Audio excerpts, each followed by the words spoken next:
All right, good morning. How are you guys doing? It's 10 o'clock.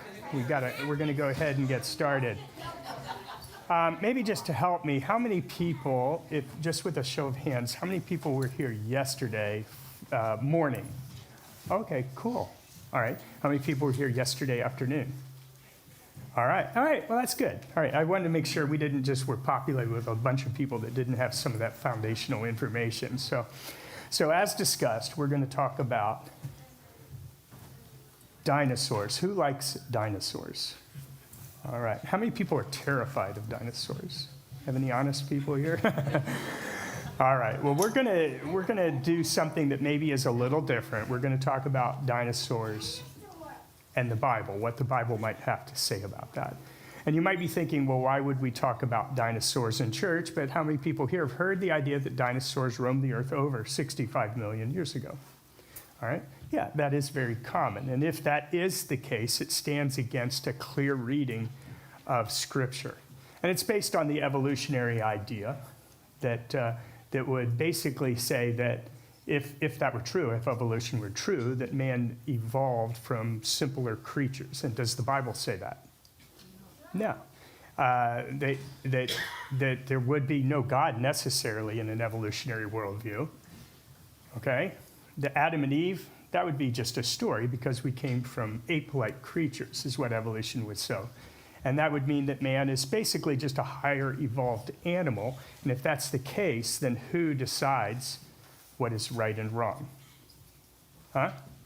Who is that? It would be us, right? We would do that. So I hope you can see why it's important. And dinosaurs, of course, when people hear about dinosaurs, they represent those millions of years. But like I said today, we're going to look at dinosaurs in a very different way, maybe a way that you've never heard of before. We're going to use the Bible as our starting point. We're going to use what's called a biblical worldview. Now, you guys know what a worldview is? Okay? It's the way we what? Somebody tell me. The way we view the world. I like to think of it kind of as glasses. Like, for instance, I can tell you that in the back there in the sound booth, there's a man. But wait, just a minute. Well, I think it's a man. I'm not sure. But I can tell you that if that is a man, he has no eyes, no nose, and no mouth. Oh, wait. Hold on. Oh, I was wrong. He does have eyes, nose, and a mouth. He's a very handsome man. But did anything change about him? Come on. No. What changed, basically the light that was reflecting on his face came into my retina. However, in this case, it is focused through these lenses in my glasses. So a worldview is kind of like glasses, you might say. It is the way that we focus information. You guys kind of understand that? You know, like if we were to look at dinosaurs through evolutionary glasses, of course, we would see millions of years of death and destruction in the sedimentary layers, even tumors, cancer, and those kind of things. And if you were here yesterday, you can see why that might be an issue with what the Bible says, because God said that he created a perfect paradise in the beginning. It was tarnished, but in the beginning it was. So today what we're going to do is we're going to look at dinosaurs through biblical glasses, maybe in a way that you haven't done before. And I think we have a lot of homeschool students here today. And in school, we take like quizzes and tests, right? So I'm going to do some quiz questions for you guys. All right? And so here's the first quiz. What is the name of this species of dinosaur? Triceratops. You are right. Now, here's maybe a little bit tougher question. When did Triceratops live? I'm going to make it easier. I'm going to make it multiple choice. You know, was it 65 million years ago or during the Mesozoic or the Jurassic, or maybe we won't know until we get to heaven. But as I said, we're going to answer this question using the Bible as our starting point. Using biblical glasses, we're going to refer right back to Scripture. Okay? And in the book of Exodus, right where the 10 Commandments are, it says that in 6 days God created the heavens and the earth and everything that's in them. In 6 days. Okay? And the Bible even talks about what is created on those 6 days. Now, the very first verse says, in the beginning, God created the heavens and the earth. So it talks about everything. But then it goes through each day and specifically talks about what God created. So here are some quiz questions. We're going to go through all 6 days. So somebody can raise their hand if they know the answer. So what did God specifically create on day 1? Yes, ma'am. Light, very good. And he separated the light from the darkness. He called the light day and the darkness night. Okay, a little harder. What about day 2? Yes, son? Yes? Plants. Not yet. Not yet. Do you know? Heavens and the Oh, that's when he did everything. How about you, young man? Right there? No, not sure. I told you. Now, we can do an open book test if you want. Yes. atmosphere. Excuse me? Atmosphere. The atmosphere. That's a good enough answer. It's the expanse that separated the waters from below to the waters above. So yes, that is correct. Okay, now on day 3. The first thing he did, it says in the beginning the Spirit of God was hovering over the face of the waters. So apparently the earth at the beginning was just a ball of water. All right? But then what happened on day 3? Yes, young man, right there. Yes. He made the waters. He did. He made the waters were there, and on day 3, what happened? Yes. He made dry land. Right, land, and then on that land he created. Somebody over here talked about plants. Okay, so it was on day 3 that plants came on the dry land. Okay, now how about on day 4? Yes. The stars and moon. What was that again? The stars and moon. Absolutely correct. Yes, the stars, the moon, the celestial bodies, those things out there. Okay, now, day 5, specifically, what do you create? Yes? You created the fish in the sea and the birds in the air. Very good. Yeah, the flying and the swimming things. Absolutely correct. And then on day 6, he first created what? Yes? Animals and Adam and Eve. Right. So first land animals, and then Adam and Eve. Okay, we got through that. You guys did pretty good. Thank you. All right, now, using your biblical glasses, let's answer the question, when did Triceratops live? Yes? I'm sorry, can you say it again? According to the Bible, when did Triceratops come in? Oh, okay. Yes, sir. Day 6. Correct. Right, because dinosaurs are land animals. But now we have a little bit of a problem, huh? Because now it's saying that both on day 6, both dinosaurs and man were created at the same time. You know, and a lot of people say that that can't be true. You know, is there any evidence for that? Well, my Kodak Study Bible has something about it, but I don't think we want to trust that. But keep in mind that Jesus said, if I've told you earthly things and you do not believe, then why would you believe when I speak of heavenly things? And that's why we need to even understand the earthly things, including dinosaurs. So let's continue here. Another pop quiz. What species or what dinosaur is this? You guys can yell it out. Everybody knows. Right, T-Rex, absolutely. Now, a little bit more difficult question. What did the first T-Rex eat? The first T-Rex, multiple choice, whether it be meat, you say, or did he eat plants? Maybe both? Or was it something completely different? Okay. Now, we're going to answer that question using our biblical glasses. Many of you shouted out that it was meat. And indeed, when you see the movies, you know, obviously you see that T-Rex was a killer. You see those sharp teeth, and that is something that says, this is a killing machine, right? That's what's happening. And I understand that. I have personal experience in that way too, so I understand kind of what you're talking about. But the question would be, would that first dinosaur, would he have had a Brachiosaurus burger or a mammoth steak, or does the Bible say something very different? If you were here yesterday, you're going to remember that the Bible said that God gave plants for both man and animal. And we can see that right here in this verse. And that's because the Bible would say that before sin came into the world, before the fall, before Adam came, that it was a perfect place. There was no death, no suffering, no pain, okay? But there would also be no death of animals too. So if the Bible is true here, then both we and the dinosaurs and the lions and tigers and bears, okay, let me try that again. That would mean that we and the dinosaurs and the lions and tigers and bears, thank you. Oh, man. Give you a cue and you don't get it. Yeah, there we go.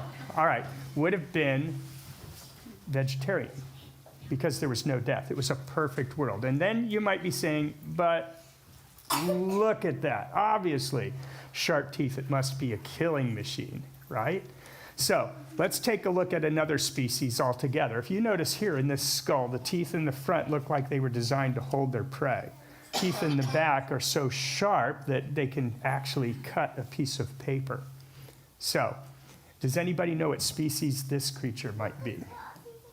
Yes? It is probably a velociraptor. Oh, a velociraptor. Actually, no, this is a fruit bat. I didn't say it was a dinosaur. I wasn't trying to trick you, okay?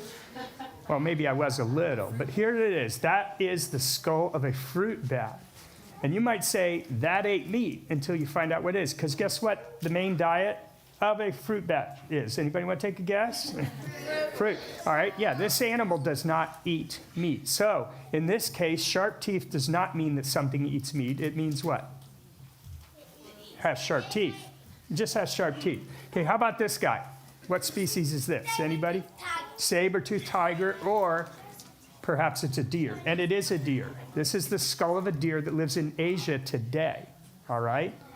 And if you didn't know that, it only eats berries, leaves, and saplings, absolutely no meat.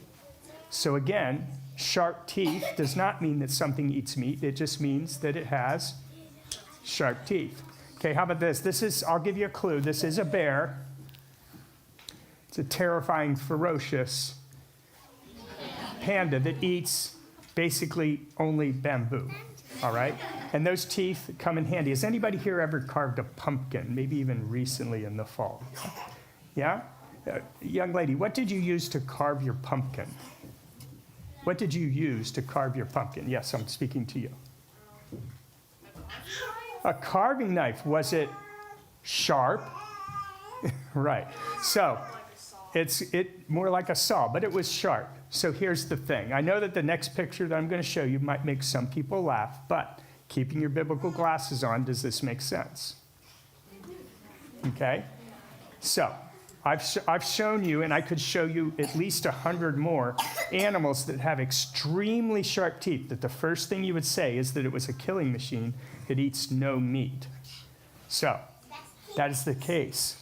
It didn't eat meat. In fact, we in our Creation magazine, which you guys heard about, we actually talk about this lion.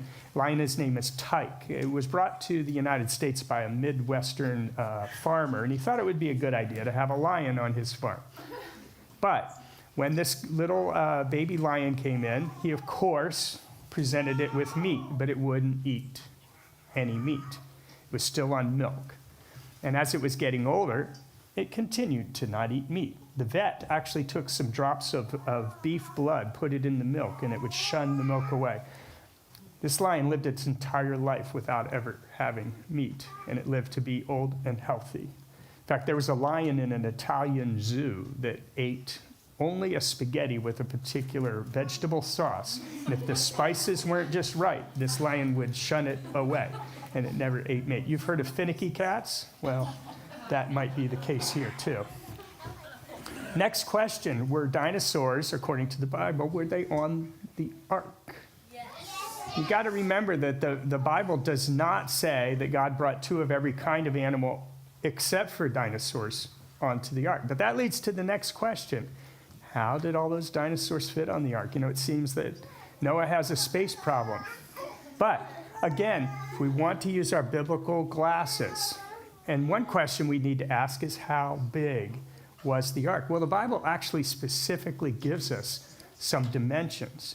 And if we look at it, it would be at least 450 feet long. That would be about 1.5 American football fields. 75 feet wide and 45 feet high. To get an idea, you see these two people on the top?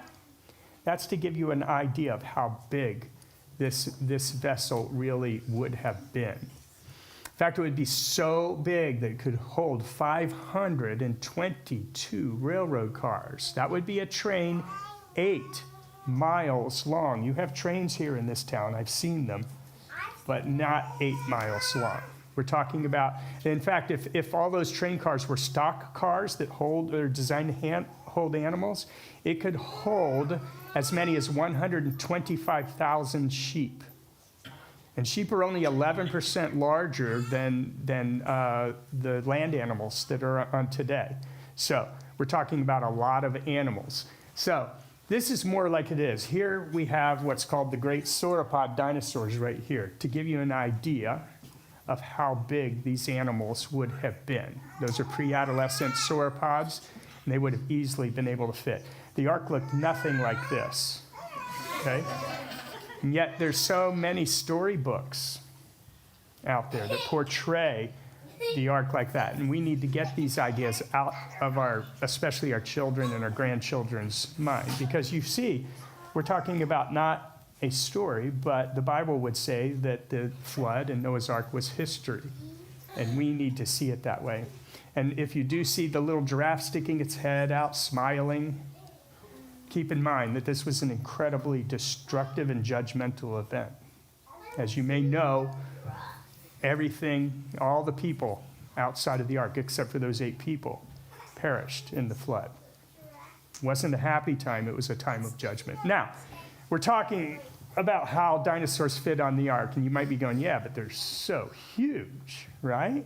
You know, it seems that we have a problem here. How do you get those big ones on board? But keep in mind that only some dinosaurs were huge. Most of those make it in the movies, but the little ones don't. There was a lot of dinosaurs that were the size of chickens.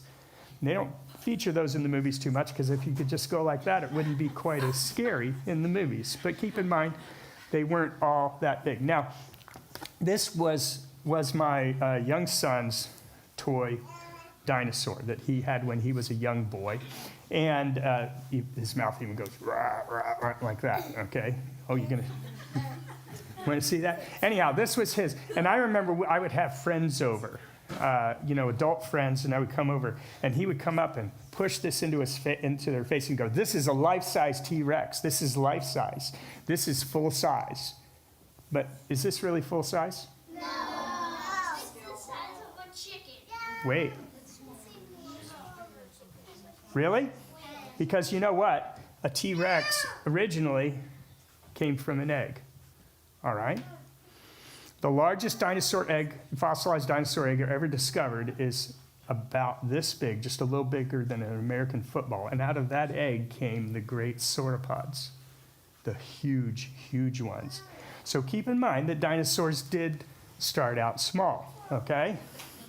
So, would God want to bring a bunch of stinky old grandpa dinosaurs on the ark? And I wasn't looking at any particular grandpa when I was saying that. Or would he bring some maybe young dinosaur, maybe pre-adolescent, teenage type dinosaurs onto the ark so that they would have plenty of health and maybe breeding years left in that harsh environment that would have been there after the ark? All right, that leads us to the next question. Okay, so maybe they weren't huge. Maybe some of the small ones were in there and some of the young ones. But there's so many dinosaurs. Scientists have categorized over 700 species of dinosaurs. But the world's premier dinosaur paleontologist, Jack Horner, disagrees. He actually has an entire exhibit at his Montana State University Museum where he's showing that, for instance, these 3 species are the same animal at different stages of development. And he has been very clear that there's no way there were 700 species, significantly less than that. But the Bible doesn't even say that God brought 2 of every kind of species onto the ark. It said 2 of every what? Kind.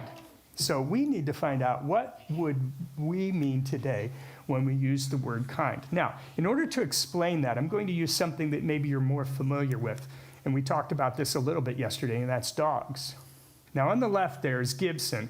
In 2004 was the world's largest dog. And down below, if you can see, there's Boo Boo, who in 2007 was the world's smallest dog. It looks like Gibson's thinking about having a snack. You know what I'm saying? But nonetheless, here's the thing. They both are dogs, all right?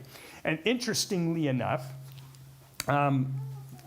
not too long ago, relatively, they mapped what's called the human genome, the DNA. They figured out what was in it.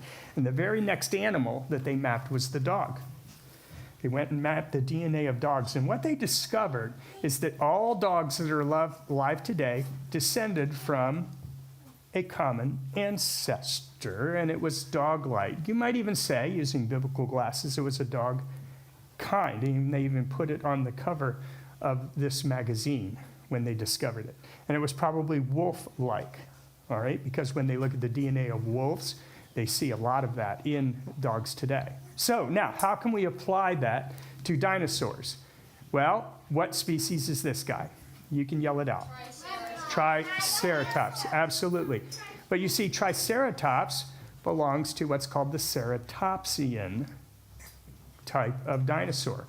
You can see the similarities between those. They all have that thing in the back that's called a frill, and the horns are different. And if you look around this room, in humankind, there's lots of different shapes, colors, and sizes. But these, perhaps, would have been the original kind, a ceratopsian kind. One kind brought all these different dinosaurs as time went by, as they adapted to their environment. So, according to the study of baraminology, at all of a sudden I'm forgetting the name of the university. It's in Tennessee, but I can't think of what. Dayton University. That there are, we estimate, can't know for sure, but about 50 different kinds of dinosaurs on the ark in order to get all of the different species that we've discovered today. So that would mean, if this is true, that there would be about 100 dinosaurs on the ark, which kind of helps solve the problem of the room. But the next question we might have is, if there were 100 on the ark and that they came off the ark, then what happened to the others? You know, it was a big, big flood. It was a catastrophic thing. And like we talked about yesterday, a lot of creatures would have been buried. And a few of them, not many, but a few of them would have become fossils, especially their bones. And they would have remained buried since the flood. And now, scientists, paleontologists, they dig up these fossils. Actually, the first dinosaur bones that were identified as dinosaurs were in the 1800s. Did you know that? It really wasn't all that long ago that they first were discovering what they became to known as dinosaurs. But if you were here yesterday, we talked about how in the world could they become fossils, because many people talk about the dinosaur dying and sinking and being slowly buried over millions of years, and then through the process of permineralization turn into fossils. And you guys might remember the ones that were here yesterday. You might remember some of the really fast fossils we saw. Anybody remember and can remember what we saw yesterday when we saw fossils that were developed really fast? Yes, sir. Fish eating another fish? A fish eating another fish, right. Do you remember the ichthyosaur? Okay. And the ichthyosaur, yes, do you remember that? The ichthyosaur was giving birth. Was giving birth. Yeah, and by the way, I've seen that exact fossil in a museum in Germany. I went there specifically just so I could go and look at it with my own eyes. So, yeah. But there are fossils around. In fact, not too far from here, at Dinosaur National Monument, we have what appear to be a bunch of dinosaurs that are all jumbled up into one spot. And the idea here is that some logs barricaded a ravine, and all these dinosaurs kind of were jumbled up. And then in order for them to be fossilized, they had to be buried in order to go through this process of permineralization. But found amongst these dinosaurs, we have clams. Now, do clams live in the same environment as dinosaurs? Yes. No, they live in the ocean. Dinosaurs walk on land. So this is an indication that at least those clams and those dinosaurs came from two different spots in order to be delivered here. It seems more like, using my biblical glasses, that this was a really, really huge, big flood. And I believe probably it was the one in the Bible. And that's why we need to.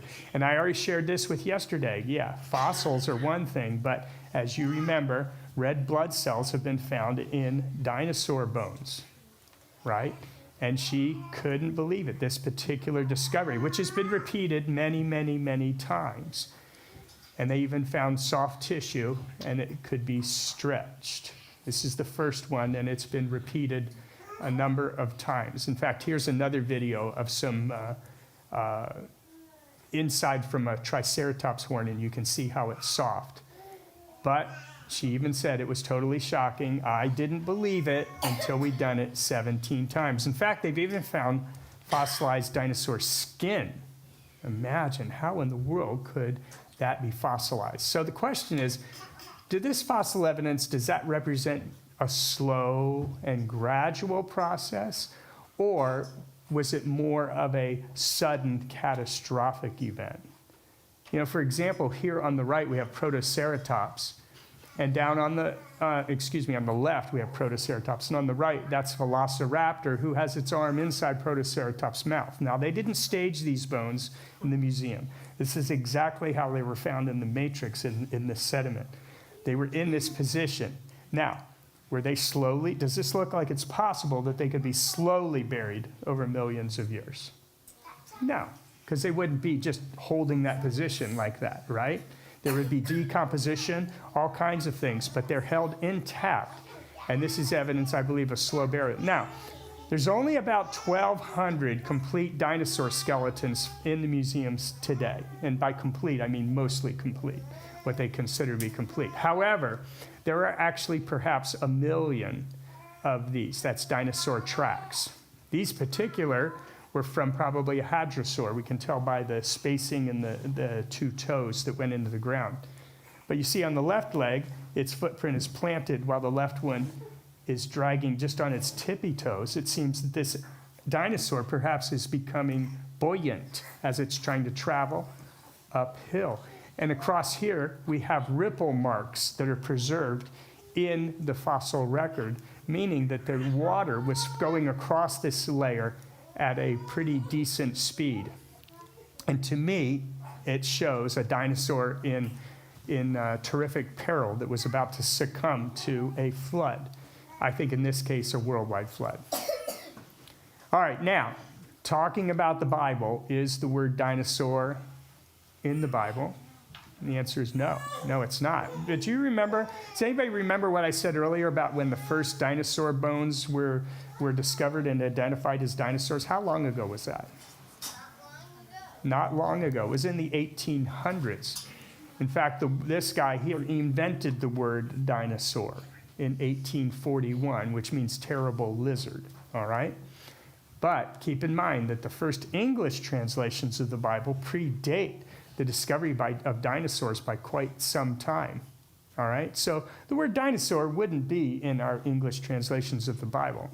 How actually there is a word in the Old Testament when we go to the original Hebrew that seems to remind us of maybe something that might be a giant reptile with claws, teeth, and horns. And in English, do you know what that word might be? It actually appears in the Old Testament 14 times. Yes, sir. Behemoth would be an example of one of those things, but this is a different word. Anybody? How about dragon? Okay? The word dragon, it's the Hebrew word tanin, okay? And it was translated in the King James as the word dragon, all right? But it basically seems to be reflecting some monstrous creatures. Now, we know that dinosaurs are historical because we have their fossil record, there's no doubt. But we also know that dragons are legend, but maybe not. Could it be that they'd be historical? You've got to keep in mind that there are over 1,000 historical accounts that claim that dragons are real and that men killed them, almost in every case. There's a lot of historical documents that talk about men killing dragons, all right? And some of those came down to us in stories that have been made into Disney movies and those kind of things, but nonetheless, there are historical documents. So could there be any validity to that? Well, let's take a look at this dinosaur. This is a real dinosaur. His name is Dracorex, okay? And an artist was hired in order to make an idea of what this dinosaur might have looked like when it had skin on. And they put it on the cover of this magazine. Now, if I had hired Disney to draw something that we consider to be a dragon, would it be anything much different than this? No. That is basically what we're talking about. In fact, dragons are in all kinds of places. We have dragons in Europe and China that they're talking about these in the past. St. George and the Dragon is a well-accounted thing. A lot of artists have replicated that. When this dinosaur was about to kill the king's daughter, he came in and rescued it like a brave lad. But interesting, every time this dinosaur is shown, or this dragon, excuse me, it looks just like an iguanodon dinosaur. That's how they portray it. Even here in this continent, in North America, the Native Americans referred to the mighty thunderbirds. And it's interesting that in those very areas in Utah, Texas, and Arizona, we find the fossils of a Quetzalcoatlus as well as paintings on the wall that seem to be, perhaps, a pterosaur.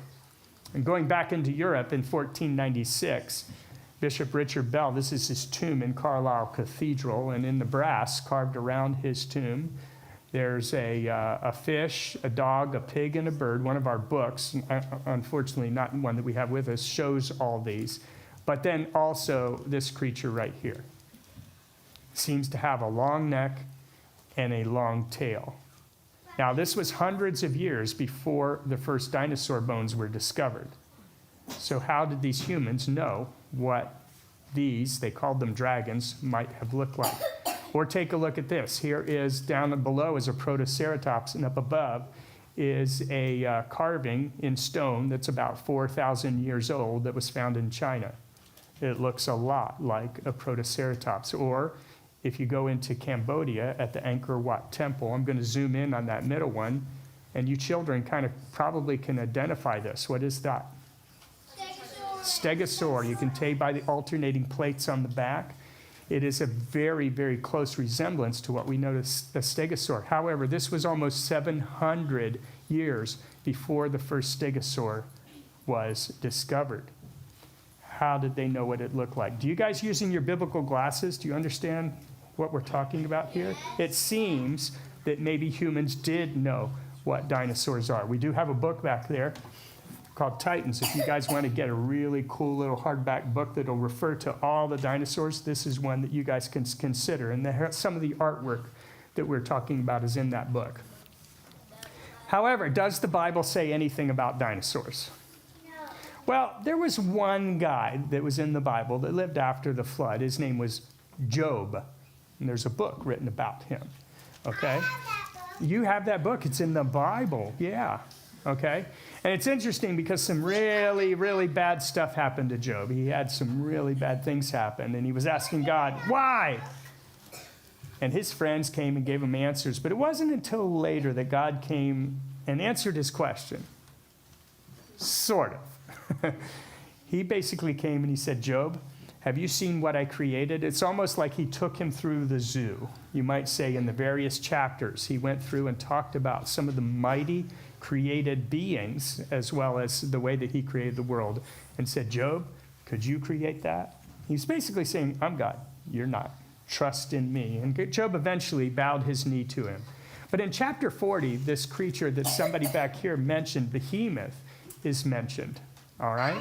And Behemoth is something that God is telling Job about. In fact, he spends more time on Behemoth, I think, than any other creature.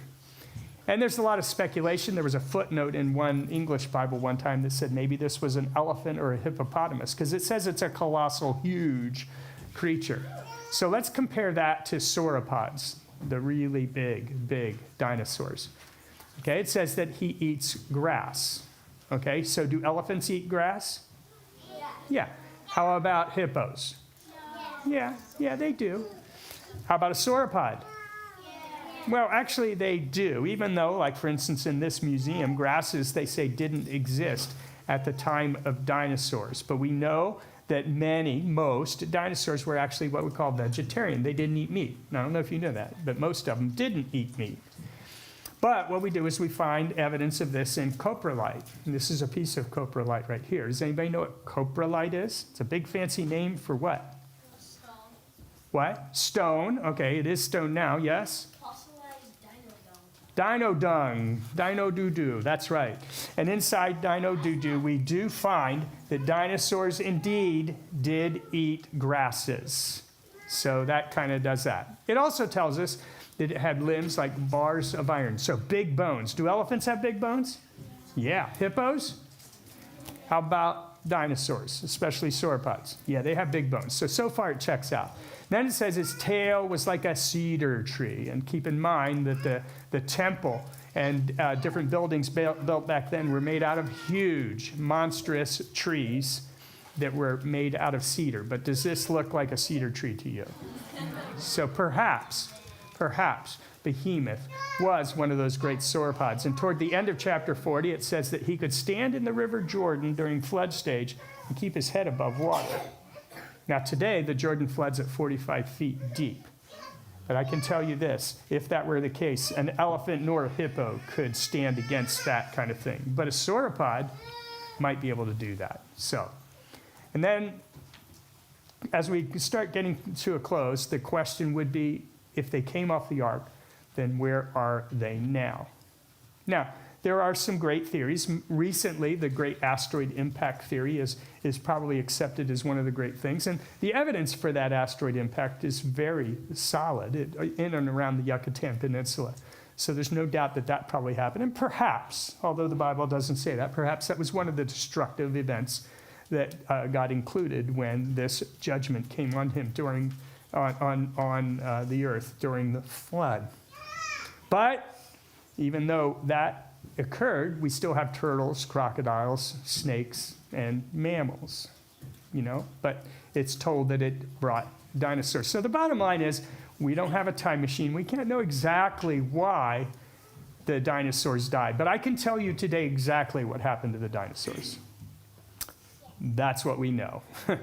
We know, if we're using our biblical glasses, that God created them, and that during the flood, there might have been approximately 100 dinosaurs on the ark. And then after that, when they came off, it's possible that an ice age, which would have happened after the flood, and we have the evidence for the ice age without question, could have been a force that made it so these dinosaurs could not do. Disease, a lack of food source, because keep in mind, the flood was a very destructive thing. And have any other animals gone extinct? Yeah, lots of animals have gone extinct. Even today, there are some that are going extinct. But I want you to consider maybe another idea that some people might think is crazy, and that is, did man have a role? Now remember, I already talked to you about there were over 1,000 historical accounts of dragons that were killed by humans, by men. All right? Now, keep in mind that although it was a perfect paradise in the beginning, later on God did say that we were allowed to eat meat. It was something that was permitted. So there's nothing wrong with having bacon with your eggs or anything like that. That's not anything that's wrong with that. But could it be that maybe men, in order to protect their families, in order to protect their crops when these dinosaurs were walking from, could it be that they were hunting these dinosaurs? Today, there are some videos that show a single man with one spear able to take down an elephant with one strike. If you know where the kill zone is, large animals can be done by a skilled hunter. And perhaps this is it. And we do have these historical claims that dragons were slain. So could it be that also, in order to go down in history as the one that slayed the mighty dragon, which would be consistent, could it be that that might be a factor in the extinction of dinosaurs? So if somebody asks you if you believe in the age of dinosaurs, use it as an opportunity to maybe talk about the Bible. Actually, you could say that there were 5 ages of dinosaurs. They all start with the letter D. One would be that God created them, okay, in the beginning. And then the biggest disaster in the history of the world occurred. That was the fall, when man sinned, okay, when death came into the world. And then the second biggest disaster in the history would be Noah's grand flood, where all but 100 or so dinosaurs died. And then they came off the ark, and eventually they went extinct for whatever reasons to be done. And now, in this age, they've been rediscovered as fossils. So that's why we would want to talk about dinosaurs. When most people think of them, they think of the millions of years and they think of evolutionary time. But I'd like you to think of it as an opportunity for you to share the gospel. Not to be scared of talking about dinosaurs, because, yes, they are. Remember, we should always be prepared to give an answer to everyone who asks us, to give the reason for the hope that we have.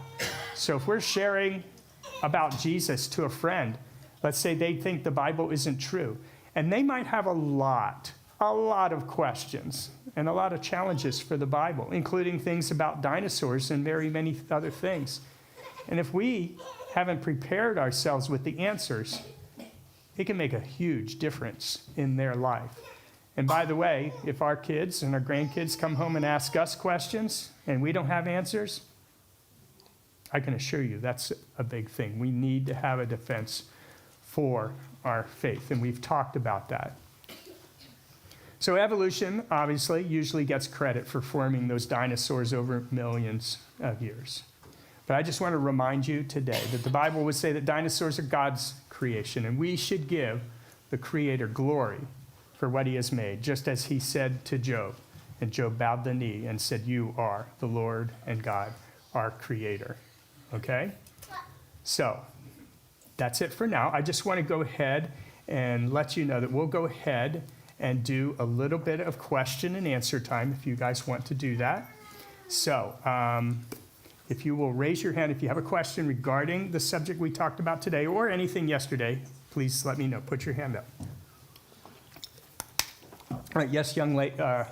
Yes, go ahead. How did We'll get back to you. Go ahead. What were you speaking? Go ahead. the dinosaurs not hurt Noah on the ark? How did the dinosaurs, so his question was, how did the dinosaurs not hurt Noah on the ark? Keep in mind that the whole idea that when God said that we could eat meat happened after the flood, okay? Now, that didn't mean, there's a lot of things that God had to have done in order to sustain or help everything work on the ark. I'm not saying it was impossible, but God probably had a hand on it because he certainly would want to protect Noah, his wife, his 3 sons, and their wives, those 8 people.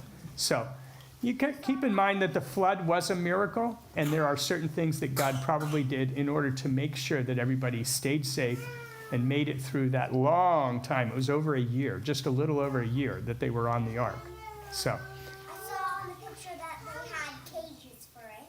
yeah, perhaps. I mean, there's no way we can know it, but that would make a lot of sense. We have a book, by the way, I don't have it out here, called Noah's Ark, A Feasibility Study. It's not for kids, but it goes through and goes into great detail, talking about the various ways that God could have used the ark in order to help sustain those people over the year. How they got water, how they got food, how they got rid of waste, how they had roaming room and everything. So there have been a lot of thought on how that did. Now, young lady, you raised your hand. What was your question? So, the dinosaurs that lived in the water, how did they not survive? Okay, so her question was the dinosaurs that lived in the water, how did they not survive? Well, I might be breaking your heart here a little bit. Technically, dinosaurs didn't live in water. According to modern classification, all dinosaurs were land animals. Now, there were marine reptiles, like mosasaurs, and they have that thing "saur" at the end, which makes it sound like they are a dinosaur. Technically, they're not. But there were marine reptiles. There were also dolphins, fish, whales, all kinds of things that were not brought onto the ark. You know, imagine they had like aquariums or something. The Bible basically says that that the sea-going creatures and the water creatures were there, and they were sustained in the oceans. Now, many of them would have died because it was a terrible thing. And the reason that we know that is we have, you know, things like I showed you yesterday, you know, fossilized fish and different things like that, where we do know that many of them, many of those creatures did die. But obviously some of them were sustained. So does that answer the question? Yes. Yes, young sir. So how would they get the water animals on the ark? But okay, so just like I was mentioning, water animals were not on the ark. They lived out in the water. And many of them did die. Many of them did die because it was a terrible situation. But basically God brought the land animals and birds onto the ark, but not the things that were water type swimming things. Okay? Yes, sir. How did the megalodons die if they were in the water? Say that again, a little louder. How did the megalodons Oh, die if they were in the water? well, a lot of animals died. Like I just showed you. See, my little fishy, I know he's smaller than a megalodon, but my little fishy died, okay? I actually own 2 megalodon teeth, so we know megalodon. You guys know what a megalodon is? It's a shark that was up to 60 feet long. So it would have been, I believe, longer than this entire room. And its mouth, when it opened, would be 7 feet in diameter, bigger than those 2 doors right back there. Be like that. It's a good reason not to go surfing if they didn't go extinct. But they've gone extinct, all right? And we don't know if they all went extinct during the flood, but probably not. Some of them probably survived, but eventually they went extinct. Thankfully, I guess. Thankfully. Here, I'll show you. I'll give you a freebie right here. All right. And the reason I can say that is that's me and my son with sharks. 3 of them touched me, so I wouldn't want a megalodon there. That I wouldn't have gone scuba diving if megalodon was in the area. I just did it with those guys, black-tip sharks. 3 of them came by and scooted by me. Sucked down an oxygen tank really fast doing that.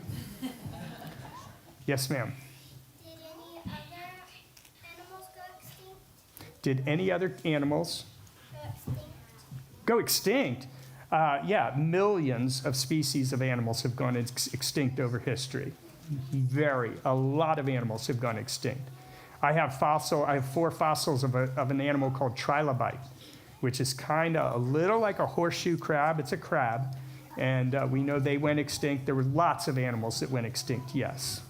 I love crabs. You love crabs, all right. So I think we've had quite a few questions. I just want to kind of talk to you about a few things. I already mentioned to you this awesome book. This is less than a year old. It's very up to date. And take a finger through it. I would say this is probably at the least junior high to high school level book. And adults, but it basically, it's an excellent book. There's lots of dinosaur books out there that go through and name them all. We do that, and name them all, but name almost all of them, more than you could ever want to know. We go through, we show pictures, but in this case, this one uses biblical principles to talk about something it's an excellent book to learn their names and to understand them from a Bible standpoint. Now, this is exploring dinosaurs with Mr. Hibb. Okay, Mr. Hibb is this beloved grasshopper. Somehow this grasshopper has the ability to wear clothing and speak.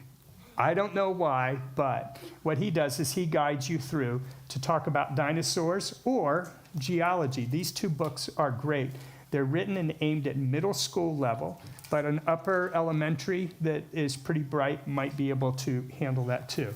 But it's going to talk about the basics of geology as well as dinosaurs from a biblical standpoint, brought to you by a beloved grasshopper. This is not a young children's book. I'm just warning you, it's for older kids. Now, this book would probably be mid-elementary and higher.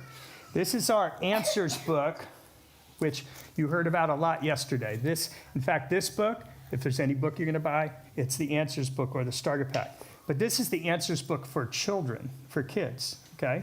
And what we did is we took some of the more important questions that are in this book, condensed them down to a little, but what's really cool is that this nice little family, the James family, who is modeled after my best friend Aaron Hughes, who's one of the authors. So basically, they go around and they answer questions that are in the answers book by taking tours. So it's an awesome little thing. It has scripture that backs up the things. This one is definitely also not for kids. It's more for high school level.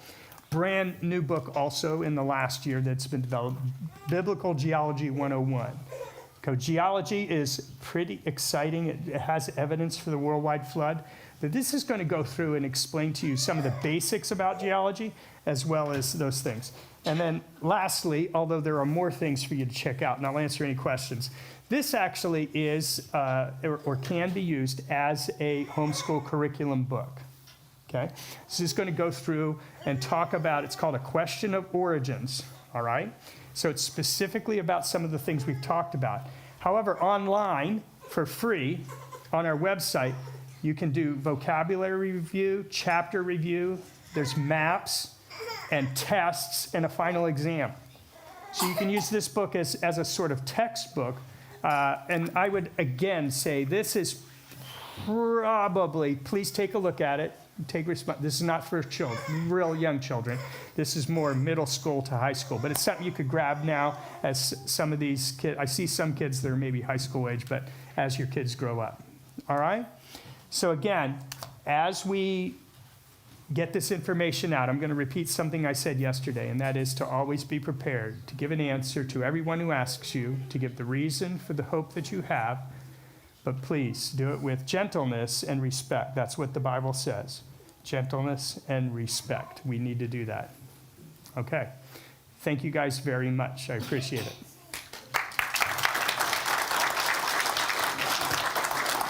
So if you want to check out resources, I'll be back there. If you have any further questions, I'll be back there to answer those.